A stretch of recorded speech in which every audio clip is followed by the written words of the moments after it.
देखिए, आज की कार्यशाला हमने रखी वो थी हमारा टीबी उन्मूलन पे जो कार्यक्रम चला हुआ है उसके बेसिस पे। तो ब्लॉक की जो टीबी फोरम होता है उसकी आज ये मीटिंग थी, एसडीएम साहब की अध्यक्षता में आज ये संपन्न हुई। हमारे यहाँ विभिन्न विभाग के पदाधिकारी यहाँ आज सम्मिलित थे, जिसमें एजुकेशन विभाग से थे, आईपीएच विभाग से थे, जल शक्ति पीडब्ल्यूडी विभाग से थे, आयुष विभाग से हमारे कोलीग्स थे, हमारे एसएमओ कांगड़ा सिविल हॉस्पिटल त्यारा से थे, डीएसपी साहब थे और हमारे तहसीलदार साहब भी यहाँ पे मौजूद थे। और साथ ही हमारे पास जो टीबी की बीमारी से ग्रसित होकर टीबी की बीमारी को हरा चुके हैं और उनको हम टीबी चैंपियन बोलते हैं, वो भी आज हमारे यहाँ साथ थे। हमने आज पब्लिक को ये मैसेज देने की कोशिश की कि टीबी साध्य है। टीबी की खास बात यही है कि टीबी किसी को भी हो सकती है, किसी भी जात पात, ये कीटाणु जात पात को नहीं देखते, अमीरी गरीबी को नहीं देखते, ये किसी को भी हो सकती है। खास बात यही है कि इसको पहचानना ज़रूरी है, समय पे इसके लक्षण की पहचान हो जाए और पहचान के साथ साथ समय पे इसका एग्जामिनेशन या इसके टेस्ट हो जाएं, जो कि हर सिविल हॉस्पिटल या छोटे से छोटे अस्पताल में अवेलेबल है। साथ ही साथ बलगम के लिए इवन अवेलेबिलिटी ये है कि अगर आप घर से भी बलगम देना चाहें तो आशा के माध्यम से वो लेबॉर्ट्री में पहुंचाए जाते हैं और अगर वहाँ टीबी निकलती तो हम उसको घर द्वार तक ट्रीटमेंट भी देते हैं।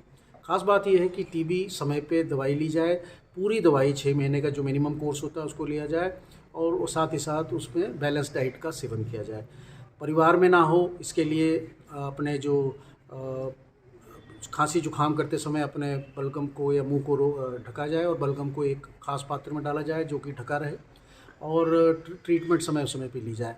हम इवन बच्चों में जिनके बच्चे छोटे बच्चे होते हैं और इन परिवार में जहाँ टीबी होती है वहाँ पे उनको प्रोफिलैक्टिकली दवाई भी देते हैं जिससे कि उनको ये कीटाणु जो है ना जाए। समझने वाली एक और इम्पॉर्टेंट बात है कि ये कीटाणु जो हैं टीबी के आमतौर पे हर इंसान में पाए जाते हैं। अगर वो डाइट अच्छी रखता है तो वो बीमार नहीं होता, उसकी इम्यूनिटी अच्छी है, अपने शरीर की प्रतिरोधक क्षमता अच्छी है तो बीमार नहीं होता।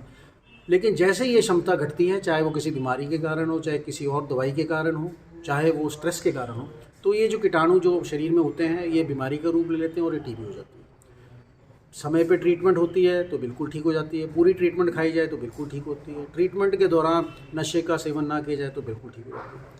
अगर ये सब ना हो तो ये टीबी, सिंपल टीबी जो है, मल्टी ड्रग रेजिस्टेंट टीबी भी बन सकती है। ये टीबी और ख़तरनाक होती है। ट्रीटमेंट इसकी भी है लेकिन ये लंबी ट्रीटमेंट चलती है। ये अब 6 महीने के बदले 1 साल, 1.5 साल, 2 साल तक भी जा सकती है। बहुत महंगी बीमारी, बहुत महंगी दवाइयाँ लगती हैं। खास बात है कि दवाई सारी जो है उसका खर्चा सरकार वहन करती है।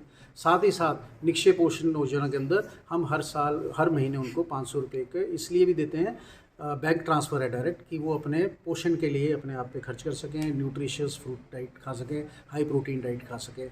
आज हमने कोशिश ये भी की कि सबको जागरूक करें कि वो निक्षय मित्र बने, मतलब जो बीमार हैं, बीमारी क्षय रोग से हैं, उनके मित्र बने, जो कि उनको मानसिक तौर पे भी उनकी मदद करें और साथ में उनको कुछ प्रोटीन डाइट या कोई ऐसा पैकेज जो उनसे आपस में दे सकें उनको, और महीने भर महीने।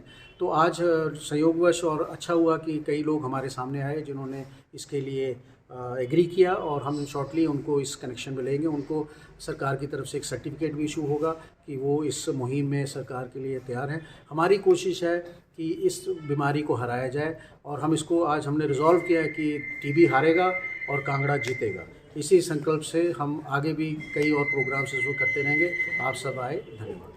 टीबी फेफड़ों में हो तो टीबी की दवाई हम उसको ठीक करते हैं और वो जल्दी ठीक हो जाता है।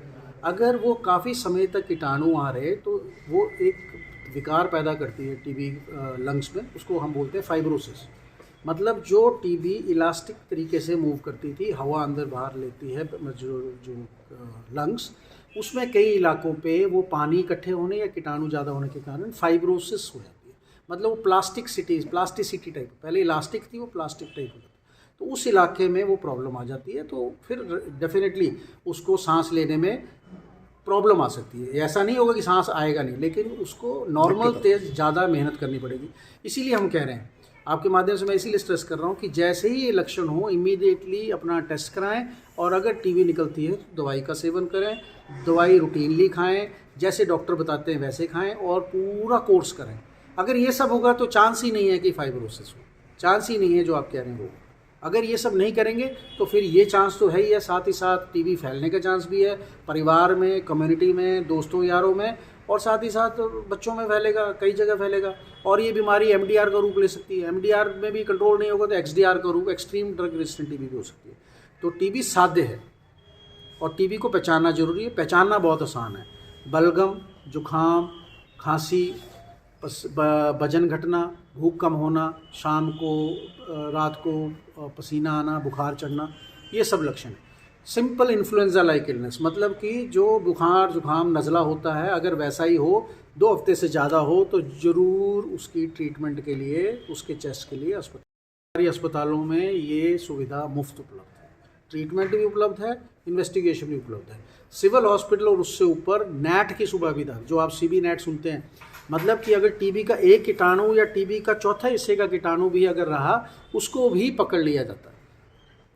तो हर तरीका उपलब्ध है। और मैंने बताया घर से भी बलगम उठाने की सुविधा उपलब्ध है आशा के माध्यम से। तो आप घर से भी कर सकते हैं और आप अस्पताल भी आ सकते हैं। पीएससी से लेके सब सेंटर, हर जगह पे बलगम उठाया जाता है। और नैट की सुविधा सिविल हॉस्पिटल और उससे ऊपर हर जगह उपलब्ध है। कम इन्फॉर्मेशन के कारण घबराहट हुई, एक्स्ट्रा मीन्स कुछ एक्स्ट्रा ही होगा। तो एक्स्ट्रा मीन्स इनका कहना बिल्कुल ठीक है कि फेफड़े के सिवाय, तो इनका एक्स्ट्रा पल्मोनरी फेफड़े से बाहर था, प्लूरल एफ्यूजन थी। तो इनका जो फेफड़ा और फेफड़े की जो झिल्ली होती है, उसके बीच में पानी भर जाना, और उसमें फेफड़े के अंदर नहीं था लेकिन छाती में ही था। और मोटे तौर पे हम उसको फेफड़ा ही बोलते हैं, क्योंकि जनरल पब्लिक के लिए वो फेफड़ा ही है। फेफड़े की जो झिल्ली होती है उसके बीच में, तो झिल्ली में होना और झिल्ली के बाद पानी भर जाना, उसके कारण इवन ब्रेथलेसनेस, सांस रुकना शुरू हो जाता है। कम थोड़ा सा ही काम करें, एक्सरे लेते हैं तो पानी दिख जाता है, और वो हम पानी निकालते हैं, उसको टेस्ट भी करते हैं, टीबी निकल आता है। तो वैसे ही उनका हुआ, और ये टाटा नहीं गया क्योंकि उनको डर लगा कि ये तो मुझे कोविड हो जाएगा और मुझे वहाँ पकड़ लेंगे। तो कई किस्म के चैलेंजेस हैं।